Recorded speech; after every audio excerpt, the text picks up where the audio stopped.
In just a few weeks, millions of people with student loans and saddled in debt will be expected to begin repaying their loans. It comes as the pause in interest-free payments put in place by the CARES Act is set to expire. In tonight's Rebound Detroit, 7 Action News reporter Amira David takes a look at what it means for students. Amira. Yeah. Carolyn, February will be a tough month for those expected to repay. As you know, many are still out of work. For those who are working, a struggle to keep their emergency savings afloat. So will you please log into Clever for me, and then of course go to Studies Weekly. When Alyssa Gray isn't virtually teaching, she's calculating. I've paid 2 of my 4 undergrad private loans off. I have 2 more left, and then I have my graduate loans. Calculating steep bills to pay. To date, she owes $75,000 in federal loans and another $24,000 in private. The total, I am almost at $100,000. When the CARES Act went into place, a bit of relief. Student loan payments were suspended with interest rates set to 0. And though Alyssa was able to keep her teaching job, she took advantage of the assistance. I didn't know how long it was going to last, and it was just not something that I wanted to worry about. Instead, using those savings for a rainy day fund. But that fund is soon to be empty once again. Millions of college borrowers expected to resume paying early next month after lawmakers failed to negotiate an extension of loan forbearance relief. Alyssa, not alone in her concern about the future. 7 out of 10 respondents in a Twitter survey telling me they find the idea of repaying difficult.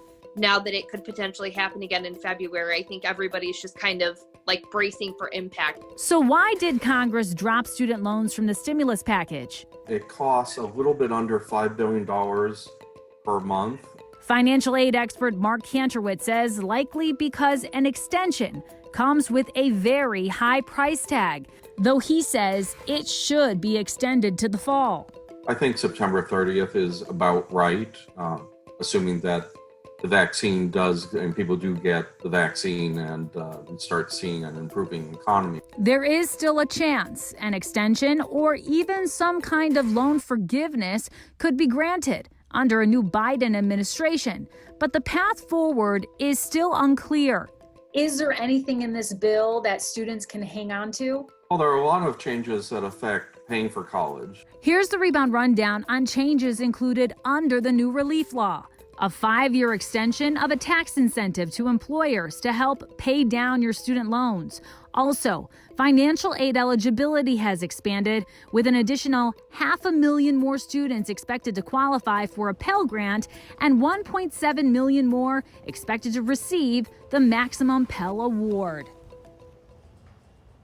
Again, that loan forbearance period set to end at the end of this month, January 31st, but there are some options for students who can't pay. You can apply for an unemployment or economic hardship deferment. You can also get on an income-based repayment plan. All of those options helping you to buy some time should you need it. Carolyn? Thank goodness there are options out there for students. Thank you so much, Amira.